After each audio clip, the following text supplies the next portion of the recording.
An inconclusive election in France, but with one certainty: the far right won't lead the next government. A leftist bloc came out on top, ahead of President Macron's centrists, with the far right National Rally beaten into third place. So what does the result mean? This is Inside Story.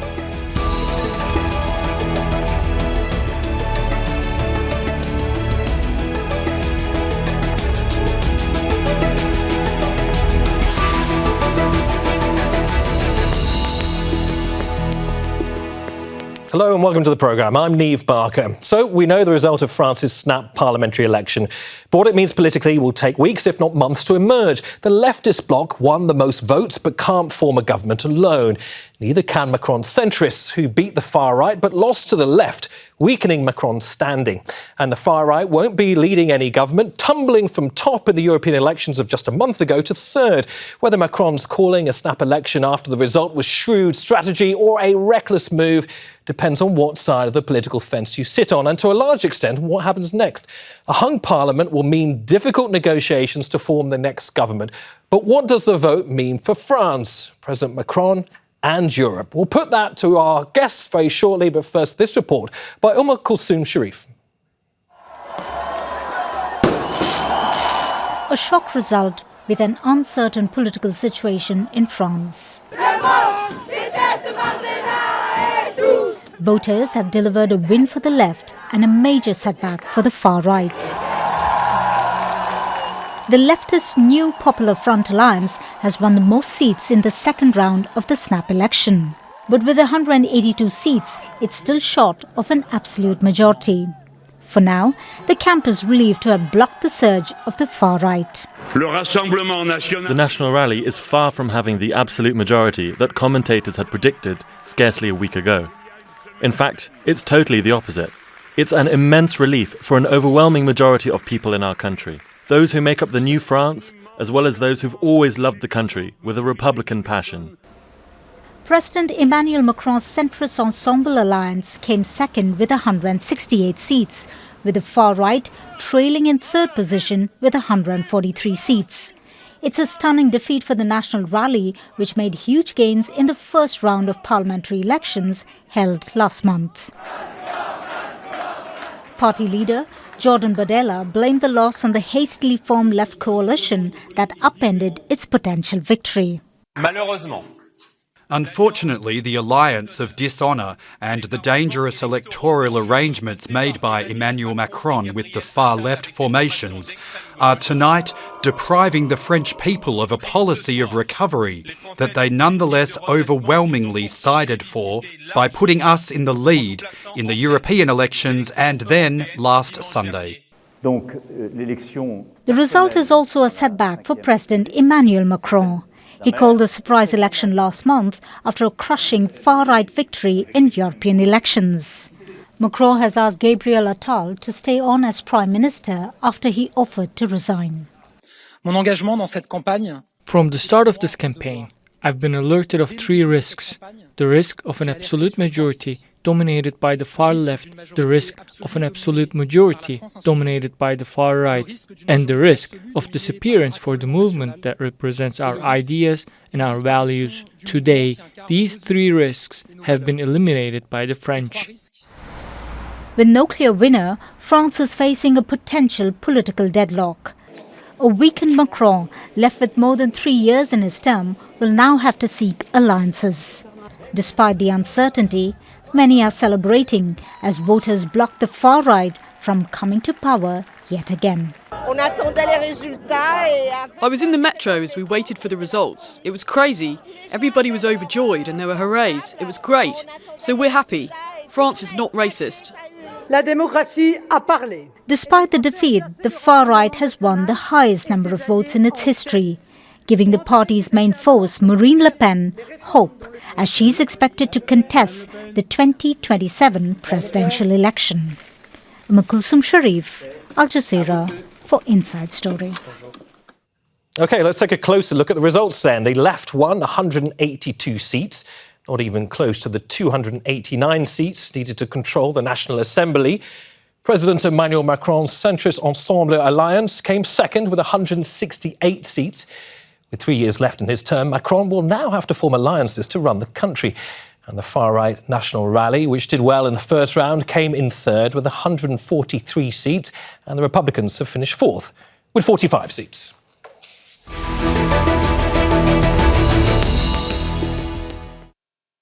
All right, let's bring in our guest now. In Paris, we have Rokhaya Diallo, a writer and an anti-racism activist who's also a researcher at Georgetown University. In London is Victor Mallet, senior editor at the Financial Times and a former Paris bureau chief there.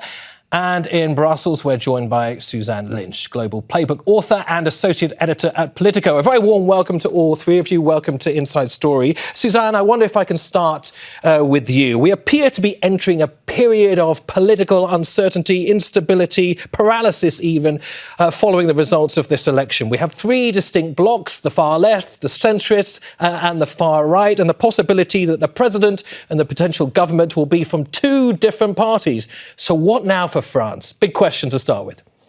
Absolutely. I mean, I think that's the one certainty, is that we are now facing into a period of instability. This is going to take some time to sort out. The election result was effectively inconclusive, with no one bloc achieving a majority. So that spells trouble now for Emmanuel Macron, the president of France. He has been uncharacteristically quiet. I think it's fair to say he hasn't publicly come out speaking yet on these results, but he is now going to be tasked with trying to appoint a new prime minister. As we heard there, he has not accepted the resignation for the moment of the prime minister he appointed just recently, Attal, and now he's going to be looking at who can run this government now.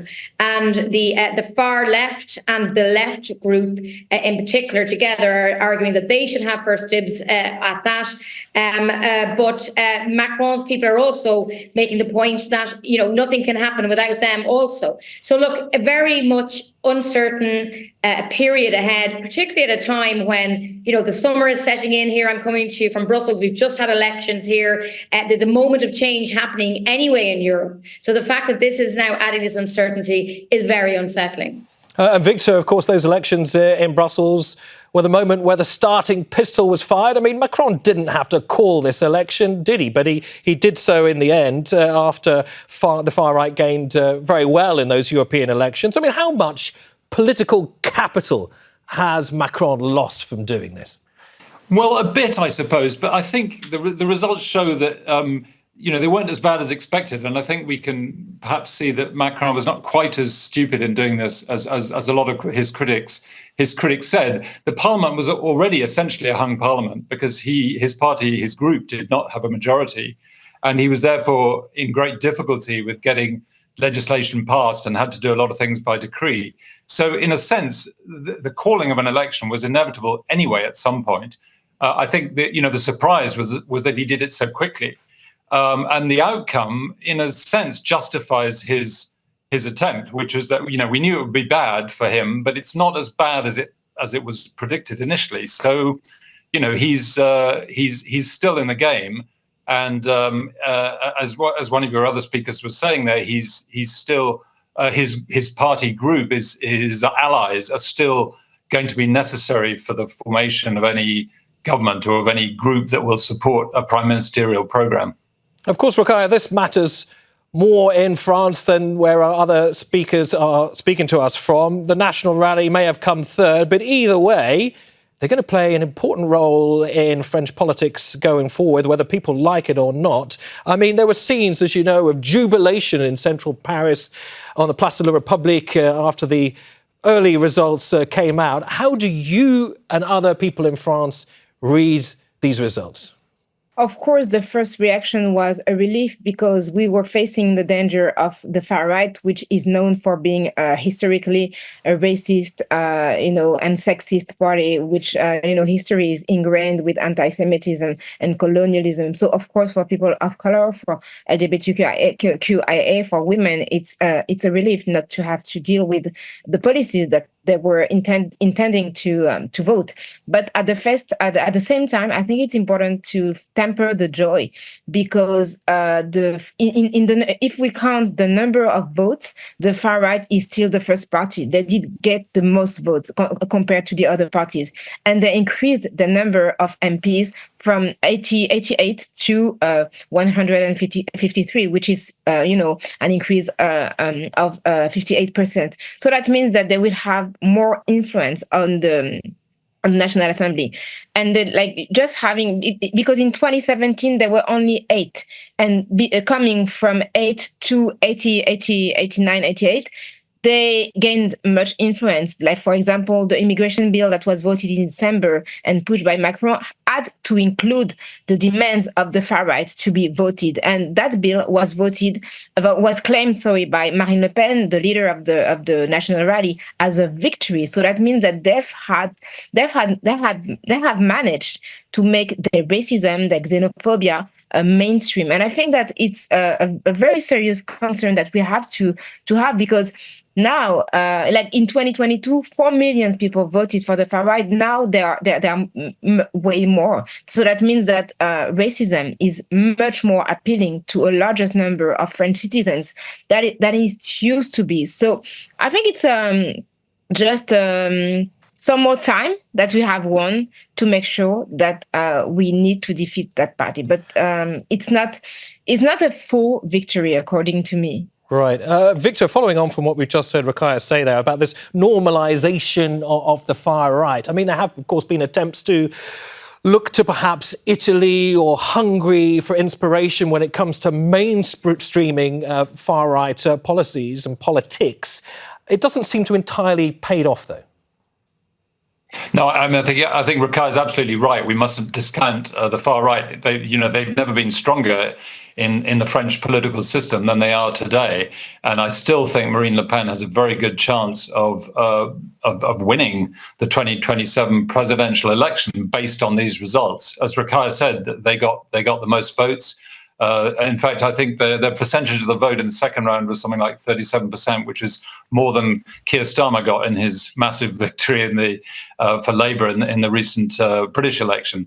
So yeah, they are still very, very powerful. And I think the Front Républicain, the sort of cordon sanitaire that kept them out of, stopped them from being the biggest party in the National Assembly, it still worked, as we can see, because the left and Macron's group, centrist group, did quite well. But it is much, much weaker and much less effective than it was, partly because the sheer number of Rassemblement National supporters who are out there are voting, and they have been able to overwhelm, if you like, the kind of bloc against them from left, centre-right, and the centre. So yeah, this is not a defeat for the Rassemblement National at all. It is, they didn't do as well as they hoped, but they are still very much in there, and they're very much larger players in the French system than they've ever been. I mean, just one thing about Marine Le Pen's leadership: she has very effectively kind of focused on economic issues quite a lot, as much as on immigration, which she did also in the presidential election in 2022, when she got, I think, nearly 42% of the vote in the second round against Macron. So focusing on the cost of living issues, not exclusively on issues of immigration, which are not always the most important thing for her voters. So I think, we have to be aware that while the future, the next year or two, is going to be very uncertain, the Rassemblement National and Marine Le Pen and the far right is still very, very powerful in French politics, and still could produce the next president of France. Suzanne, one of the criticisms levelled at many politicians within the far right is that many of them are inexperienced and or very young at the same time. Of course, Diallo, the president of the National Rally, is only 28 years old. Do you think that seeing more of the National Rally in Parliament will help or perhaps expose something in their ability to do politics? Yeah, I mean, the latter is what Macron is hoping for, that they will now be exposed and be under more scrutiny, and that will take some of the wind out of their sails ahead of the presidential election in a few years' time. However, what we've seen in this campaign is that Bardella has captured the youth vote in some parts of the country. He has been a very sophisticated user of TikTok, of communicating directly with younger voters. That's the kind of a new front for the party, and indeed for a lot of politicians. I mean, it's also picking up on what others were saying there about, they're not going away. They're still going to have this president in the parliament. They're also going to have a strong presence in the European Parliament. And we've just heard today that the party is going to team up with Viktor Orban's party and group to form now what's going to be the third largest party in the European Parliament, third largest group in the European Parliament, I should say, and that Bardella himself is going to be fronting that. So we do expect to see a lot more of them in the coming months and years. Now, how they handle this, whether they continue to hone their policies and whether this is enough to make that big leap and appeal to enough voters to win the presidency in 2027 will be the big question. So perhaps too early for Brussels to be breathing a sigh of relief over these results. Rokhaya, turning to you, how do you explain the fact that a growing number of ethnic minorities, as well as young people, as Victor suggested, have voted for the far right in this election? It seems to be way beyond simple xenophobia that's attracting people to the far right here. Well, I'm not sure about the numbers of people, the number of people from ethnic minorities who are voting for the far right, but for sure there are growing numbers of young people who are interested in the far right. I think it has to do with a sense of disenfranchisement and the fact that they feel like they are really abandoned by the power. But I would not leave racism out of the balance, because what also I think is the reason why the far right lost between the second round is because between the first and the second round, we've discovered among the candidates of the far right many racist people. Like many of them uncovered what Marine Le Pen has been trying to cover for a long time. Many of them happen to be, found out wearing Nazi hats or just posting online anti-Semitic or, racist slurs or homophobic statements. And I think it's still core to the ideology of the far right. And I think that the reason is also because there has been over the last 2 decades a rising sentiment, Islamophobic sentiment, and a normalization of the exclusion of, Muslims of the public space. The fact that, there has been so many debates on, how Muslims should display themselves, and that those debates have been accepted, on the whole political landscape, has normalized the fact that the far right could come public and be Islamophobic. And I think that's part of the reason why they have gained so many votes.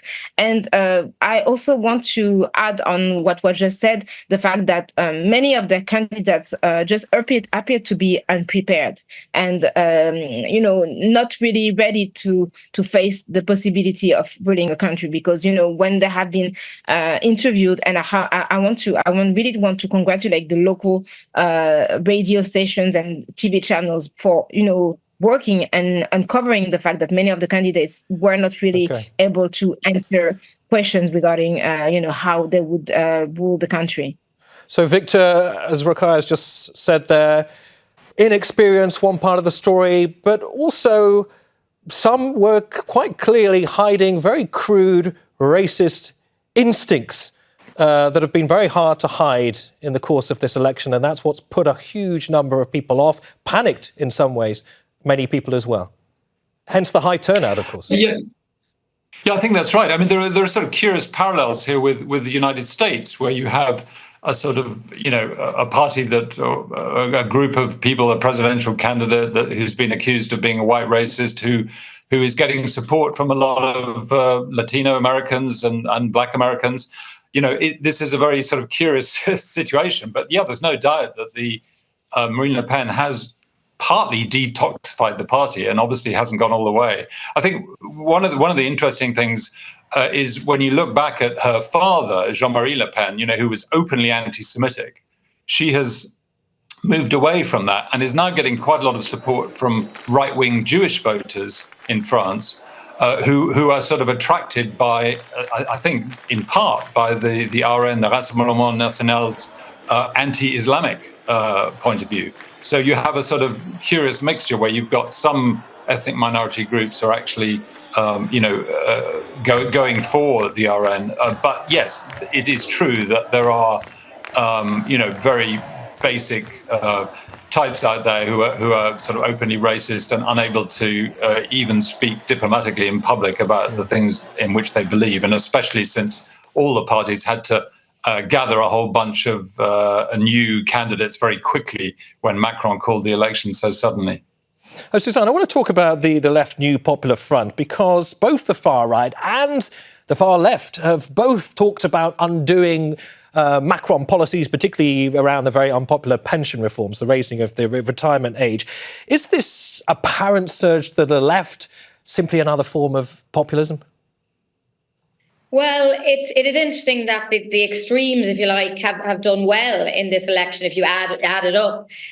But there are concerns, I think, particularly here in Brussels, about the state of the French economy. I mean, it was just the end of May when France was downgraded by one of the big rating agencies. There's been concerns about its debt and its deficit levels, and that is still a concern. I mean, France matters in Europe. It is the second largest country, the second largest economy. Macron himself has been something of a leader, the de facto leader, I think, here in Europe, particularly since the departure of Angela Merkel from the political arena. So, I mean, people are watching very closely what happens here. And if some coalition of some kind, some alliance has to be made now in the next few weeks and months. So people will be watching closely to what kind of policies Macron's party will warm to. You know, will he agree to some of requests from, say, left-wing parties about pension reform, as you mentioned, or other things,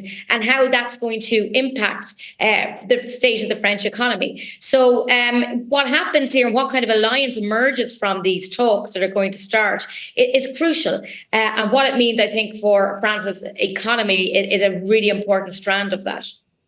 Rokhaya, of course, Jean-Luc Mélenchon, leader of the LFI party, one of several parties who are part of this left-wing alliance, including the Greens, the Socialists, several other parties, has been very vocal in championing the left cause, saying that that's where the next leader of the government should come from. But he doesn't speak for everybody on the left, does he? I mean, Mélenchon has divided the left, and I wonder whether that makes for stable government, stable politics in France.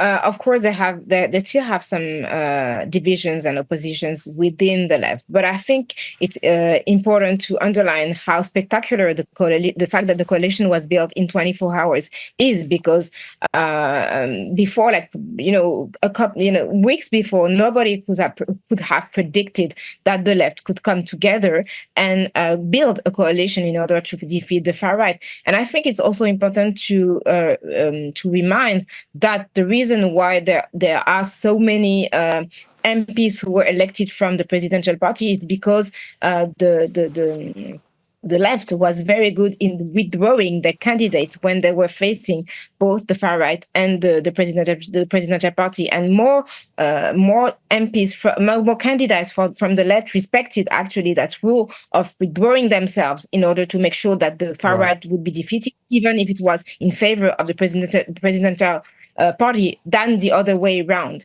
So, of course, Jean-Luc Mélenchon is a very controversial figure, but I think that him being the prime minister is not really on the table. There are many other personalities on the left, and there are many options and opportunities that can be built. But I think that Jean-Luc Mélenchon is still instrumental in the left, and in the fact that the left has been able to maintain its position in the 2022 parliamentary elections. Right. And this time, he is the one who have been able to bring together groups that do not stand for the same kind of vision. Rokhaya, nevertheless, Macron referred to Mélenchon in the past as an extremist. I mean, this disarray between the centrists and the leftists, I mean, surely that is just political fuel for the far right, Victor, particularly having big implications when it comes to the presidential election in 2027. It's political fuel for Macron because he's obviously going to try and split off the sort of more centrist parts of the left to join him and form some kind of coalition in that way. So I think in the short term, this is really what Macron will try to do, because he will try to exploit those divisions in the left. And don't forget, there was an alliance of the left in 2022, but it sort of fell apart in the subsequent months. And then was reconstituted, if you like, with more or less the same, in fact, with the same components, just ahead of this election, after Macron called the election. But there was another point that was raised about, divided societies, and I think we are seeing that. And the French political system is quite effective in some ways in ensuring moderation in the two-round system. But there's also a risk of extreme sort of polarization. In 2017, there was nearly a second-round presidential vote between the far right and the far left, between Mélenchon and Le Pen. And in fact, it was Macron who came through and won from the centre. But there was only a couple of percentage points away in that first round of the presidential vote from having a far left versus far right contest. So there are all kinds of possibilities out there of for division, and the right, the centre right, is also very divided, and Macron's coalition is not strong either. I'm going to give the last word to Suzanne. We've got about a minute left, Suzanne, because of, as you mentioned there, Brussels may be somewhat hesitant when it comes to fully breathing a sigh of relief. But I wonder, is this the start of a potential correction in European politics, a movement away from that lurch to the right that we've seen in so many countries within the European Union? As I said, we've got about a minute left. Yeah, I think it is happening just a couple of days after a Labour left-wing government in Britain has been elected.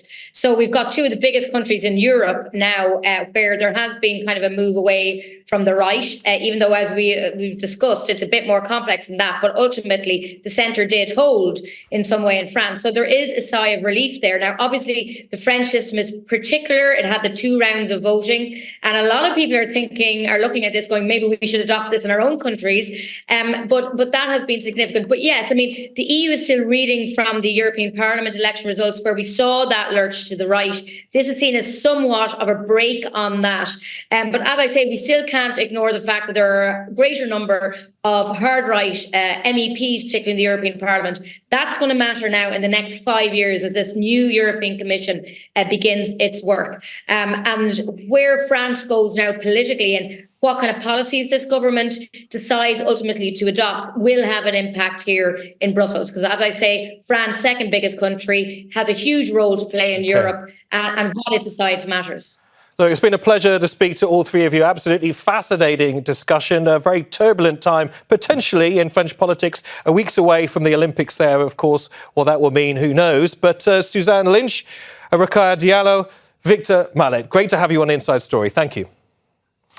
Thank you too for watching. And you can see the programme again anytime by visiting our website, aljazeera.com. And for further discussion, don't forget our Facebook page. That's facebook.com/AJ Inside Story. You can also join the conversation on X. Our handle is @AJ Inside Story. From me, Neave Barker, and the entire team here in Doha. Bye for now.